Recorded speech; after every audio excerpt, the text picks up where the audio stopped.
5 ประโยคเกี่ยวกับมือถือจำไปพูดใช้งานได้เลยค่ะทุกคนแบตหมด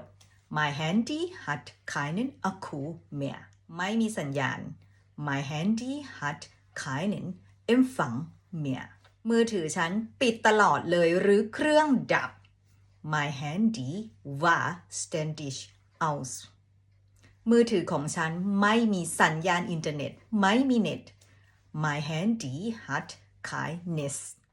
มือถือของฉันพังเจ๊งใช้งานไม่ได้เสีย